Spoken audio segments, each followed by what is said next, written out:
Noble. Actually, this is a great bookstore. We're here at the mall. It's crowded. It's like big time, baby. And join me. I have a great panel today. You're gonna love them. Join me as we head on up. We're gonna do the event, and I've got a great panel. I got Ernest Dickerson. I got Gary Goldman. I got Joe Urbanczyk. All my camera guys.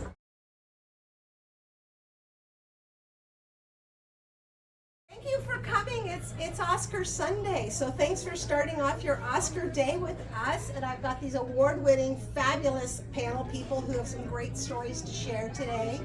Thank you to Barnes & Noble for hosting me. Very excited to be here. And thank you to the panel for taking time today to show up. I appreciate it. You guys have been very supportive and dear friends, and it means a lot to me. It does that you guys can. It means a lot to me that like my facialist, my neighbors, my cousins, my dear friends have shown up today to support me. Thank you, clients. It's a family thing. It's a family day at Barnes & Noble.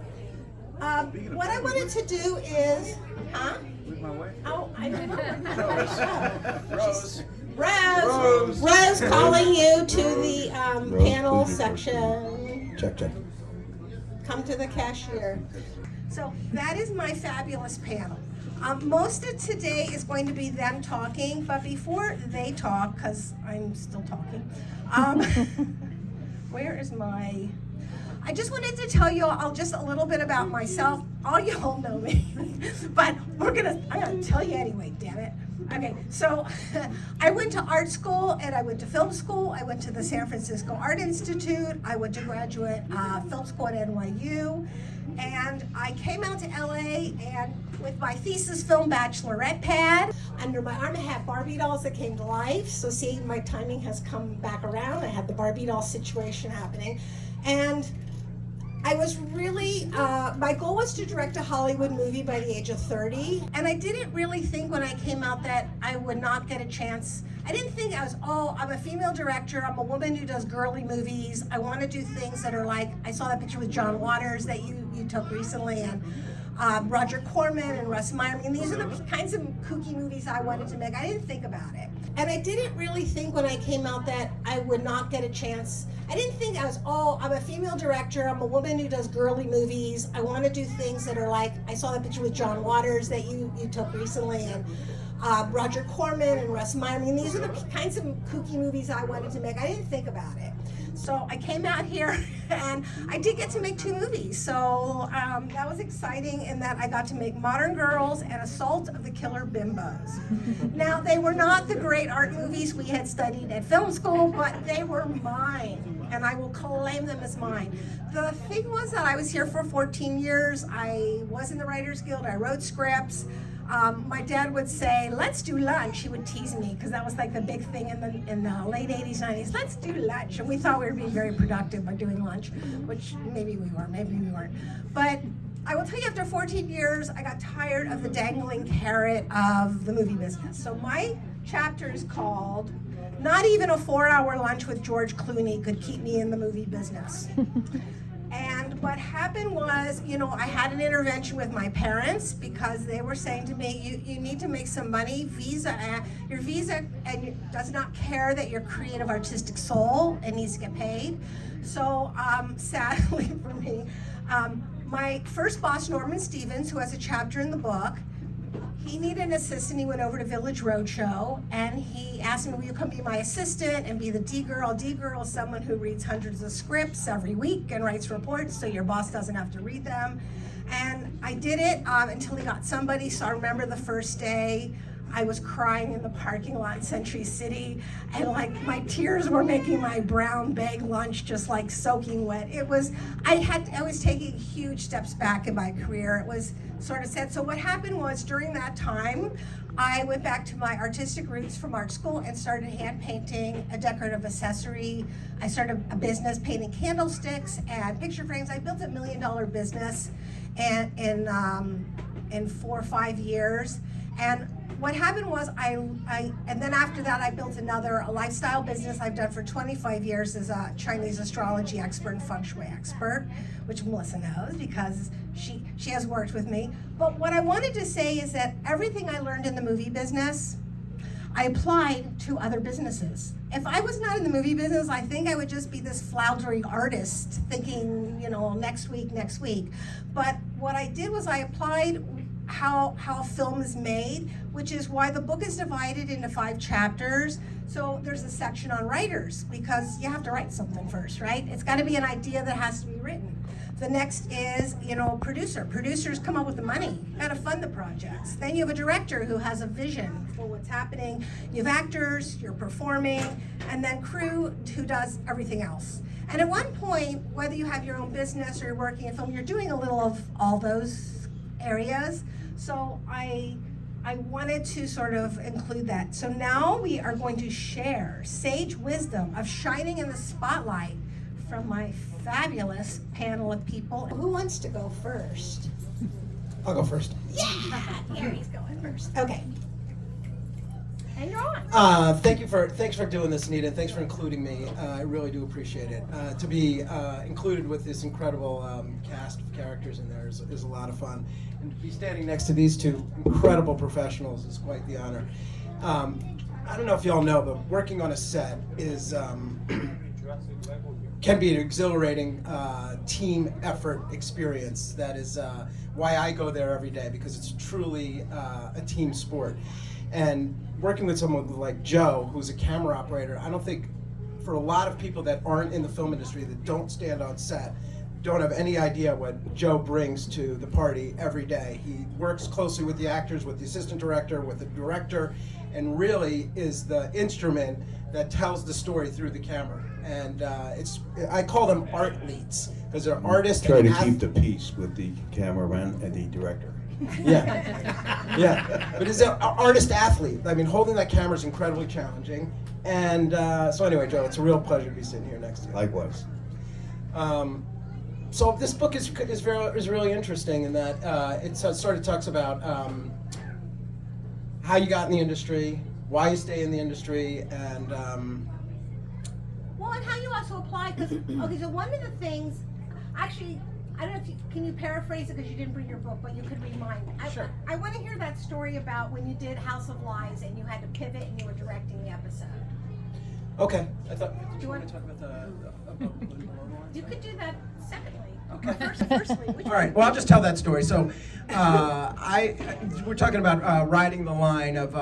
In this industry, I think you have to do whatever you can do to keep working. That was always my goal. Like, what do you want to do? I just want to keep working, was my thing. I just loved it so much. I love showing up every day. And I love being able to come up as a first assistant director with some phenomenal directors like David Nutter and Mark Mylod, who've done some of the best shows in TV, from Succession to Game of Thrones, and phenomenal people that taught me their craft, and John Wells, who pushed me up to be, who's a major showrunner, West Wing, ER, Shameless, who gave me my first opportunities to direct and also produce. So it's all about doing as many jobs as you can to stay in the business. But each job gives you different perspective as well. So I love being an assistant director. I love working closely with the director and doing everything I can to get his vision across, putting everything in the camera, in the frame that he wants, and just as importantly, keeping everything out of the frame that he doesn't want in there, or her. So the story that Anita's asking me to tell right now is like, I was working on House of Lies, and when you come in episodic TV is really the topic, is that you're coming in as a guest director. The show has been already cast. Maybe you get to cast a couple day players, and the tone is mostly done, but a director like Mr. Dickerson comes in and brings a whole pair of fresh legs, fresh eyes, and can really invigorate the actors and the crew to bring something special to that particular episode. So I came in and I had a standalone episode, which means it wasn't on House of Lies, which was with Don Cheadle and Kristen Bell, amazing cast. And I came in and a standalone episode, meaning it wasn't a continuous story from last week's episode or the next week episode. It was just one off on a cruise ship. And I get my script and I'm like, great, a cruise ship. And then literally a week before they said, we don't have a cruise ship. We might have to go to London, we might have to go to Spain, we might have to go down to Long Beach. We could not get a cruise ship, and because there was a lot of questionable behavior by the cast in the script about being on a cruise ship that was negative, and cruise ship liners did not want to participate. So they literally were saying, maybe we'll push that episode to the end of the season and we'll figure it out. And that is death for me as a director, because that means they could easily replace me by the end, or you have to make it work when you have the chance and the opportunity to do something. So I said, why can't we just, I know at Sony there's the Rita Hayworth room, which is this gorgeous dining room and has big portals on the walls. I was like, that could be our dining room. Why don't we just use that? And then the Annenberg pool down in Santa Monica looks amazing, like a cruise ship pool. So I was like, we can use that piece. And then we started just piecing it together with the help of brilliant VFX people. We were able to make it seamless in a hotel, played for the hallways and bedrooms. And I was like, I went out with the location manager for the day, and I came back with a bunch of pictures and showed them, like, look, we can piece this together. And then I was told, okay, great, but you can only have 18 visual effects shots. Like, literally, that's all you can have. So I had to be very careful. Anyway, the long story is that you got to make it work when given the opportunity. And my experience as an assistant director, knowing how to work with crew members is important as a locations manager and the producer, and everyone was able to just jump on and say, okay, let's get this done on time, and hopefully with less than 18 VFX shots. And reasons not to roll. That's your thing. So as assistant director, thank you, you come up with idioms to not annoy your crew, and you really don't want to annoy them. You need them to work with them. You have, as an assistant director, you have all the information that the crew needs, that the cast needs, that you get directly from the director and the camera operator. And a lot of times, if you don't say rolling, everyone will just keep working. So I came up with something on Entourage that I would just say reasons not to roll. Like, give me an actual reason. And I think George on your set might say it sometimes. I'll see him tomorrow, and I'll say he'll say reasons. So I just shortened it down to reasons, and the crew knows, like, if no one has a reason, that's it. We're rolling. Let's go. Time to go. Time's money. All right. Anyway. That's and then the rest of the chapters is big stuff. You gotta get the book, but you gotta read the chapters. Thank you. And Ernest. Yes. I knew you as Ernie, and I know you're like, you can't call me that anymore. It's like friends that you grew up with that changed their name back to their official name, but I'm Ernest, I'm getting it in my brain, and there we go. Thank you. Well, what happened was, like, one time I was introduced to a little guy as Ernie. Somebody introduced me as Ernie, and he said, "You're Ernie, where's Bert?" So I said, okay, I got to do something about that. So, but yeah, thanks for doing this. Thank you so much. I'm really, really thrilled because we were in the same class together. Our other classmate, Mary Ann Brandon. Yeah. She's also in the book. She's a major editor now. Oh my gosh, like the big action editor on Star Wars, Star Trek, Mission Impossible. So she has great things here. But I'm very grateful that you popped over today because I'm in between winning awards. Well, I think my chapter is titled "Is There Life After Film School?" which was the overriding question that we all had when we were there.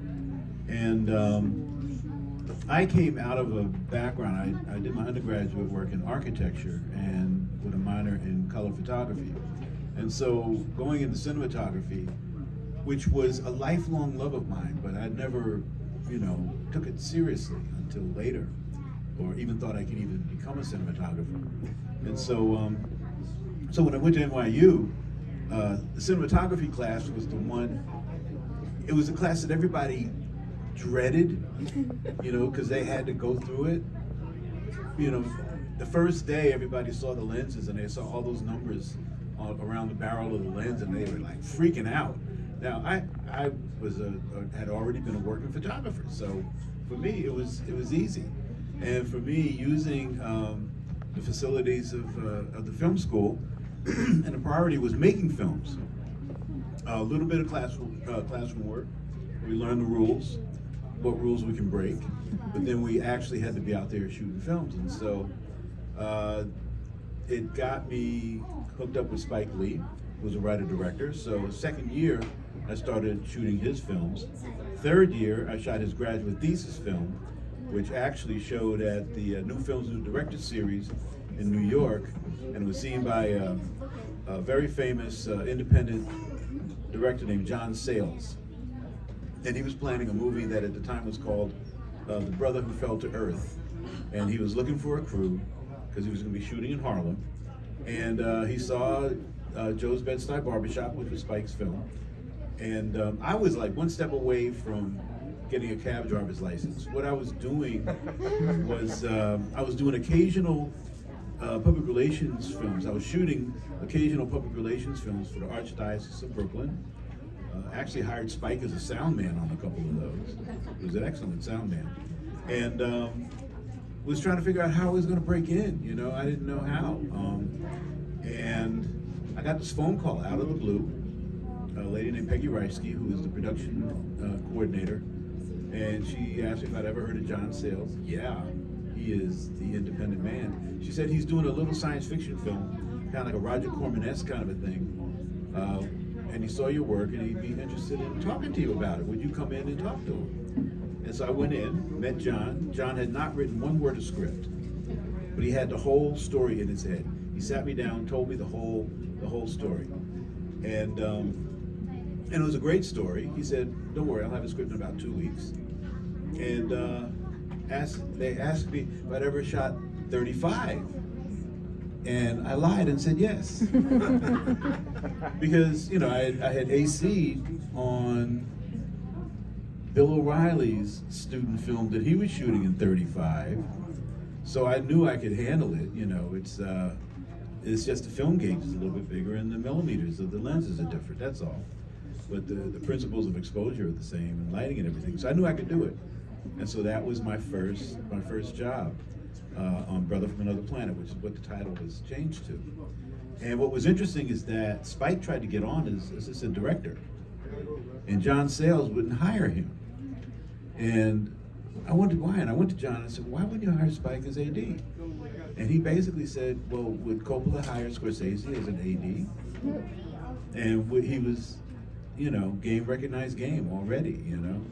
And so that got me more work. I did a show called Tales from the Dark Side. I shot the Bruce Springsteen video Born in USA for John Sayles. He directed that. And then a couple of years later, Spike was putting together a film that fell apart at the last minute, and he didn't want to sit around and wait to write, so to wait for more money. So he actually wrote something in 2 weeks that he could shoot in the neighborhood. It was a little movie called She's Gotta Have It. And we shot it in 12 days, 2 6-day weeks. And that's how that started. It ballooned. That's what jump-started Spike's career. But, you know, tell a little bit about, so then, because I want to hear the story about Juice, because you also say in the book, people didn't know if you were a cinematographer, director, and it kind of hurt you, although sometimes there's other hyphens that merge easier than that. Yeah, what happened was that before my career took off, I had many days of trying to figure out, you know, what am I going to do? And I started writing the script. Me and a friend of mine from Howard University, my undergraduate school, Gerard Brown, I started writing a script called, it ultimately became Juice. I wanted to do a film noir where the main characters are 16, 17 years old. And I wrote it. We wrote it together. My agent at the time told me, forget about it, nobody's ever going to want to see this, you know, you're never going to make this movie, it's, you know, forget about it. And so it sat on the shelf for like 8 years.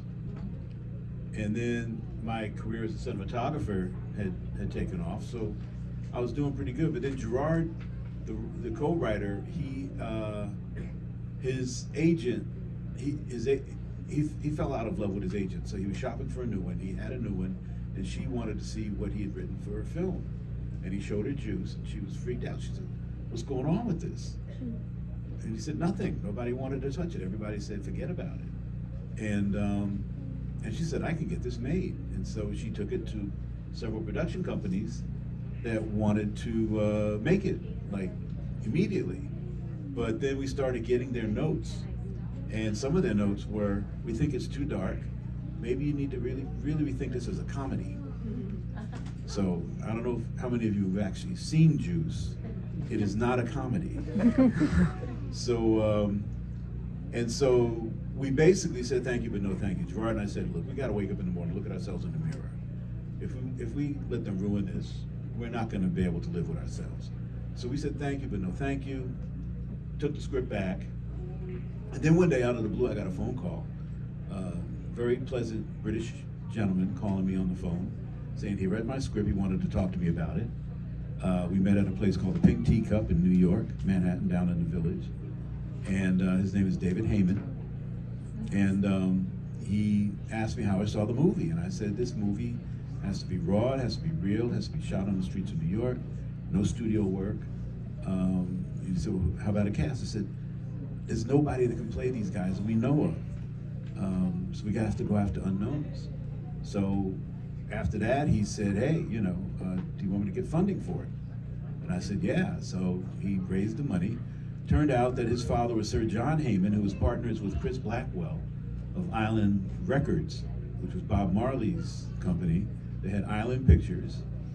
And so he funded it. And so we went into the whole casting thing of trying to find people. And one of the, I mean, you know, I went after high schools of the performing arts, church groups, all kinds of groups to try and find unknown actors. And a bunch of them came in, my casting director came in. But to make a long story short, one day, Tretch from Naughty by Nature came in to audition and did a pretty good job, but he had this guy who was hanging out with him. And I was desperate because I was trying to find who could play this character Bishop, who was an angry young man. And if you see the film, you'll know who he is. So I was getting desperate. So I said, what about you? You want to audition? He said, yeah, sure. And I gave him the sides, and he went away, and he came back in the audition, and he blew it out the water. And I said, so what's your name? He said, Tupac. Oh my God. I said, Tupac, that's an interesting name. He said, it's named after a Mayan deity, Tupac Shakur. Oh, any relation to Assata Shakur, who was a Black Panther, who is now living in Cuba, and it's his aunt. And so that's how we found Tupac. And actually, years later, we were finding out that while I was pushing him up in the acting, his management was starting to push him up in the recording industry.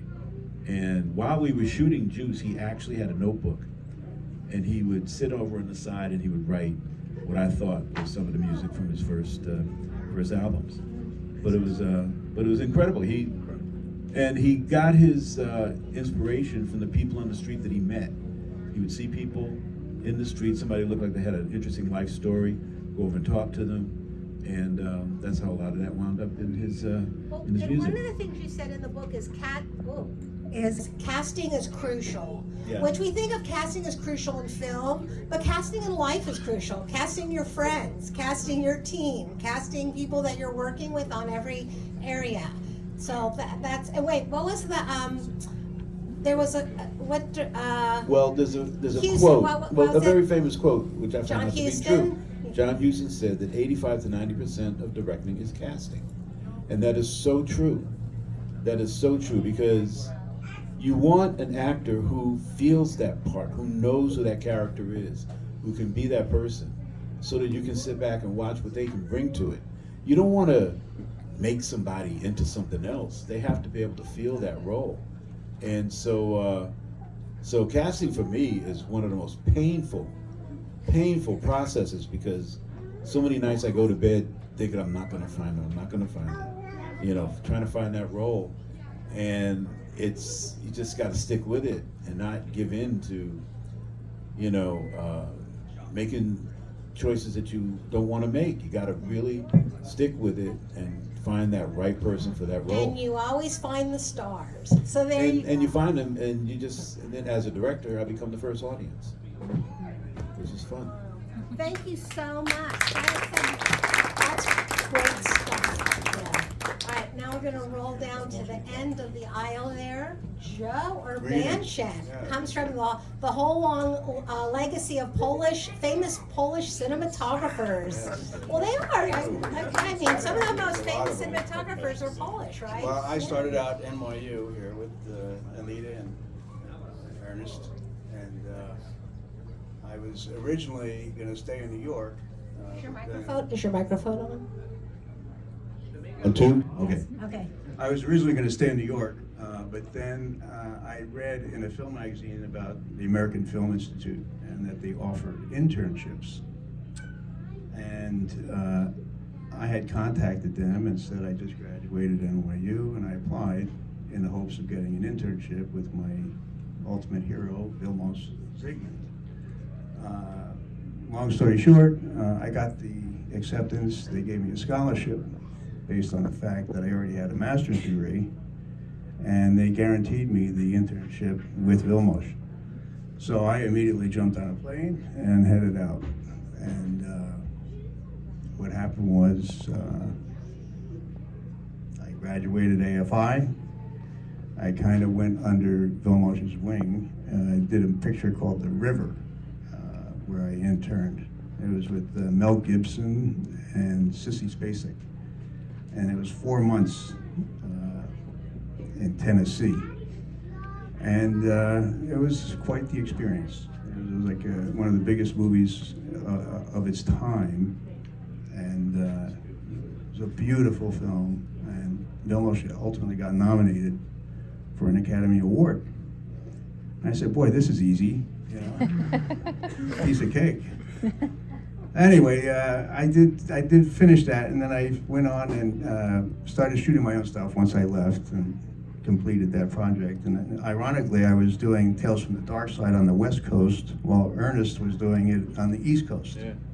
So we would share the show in that way, and we just realized it today. So anyway.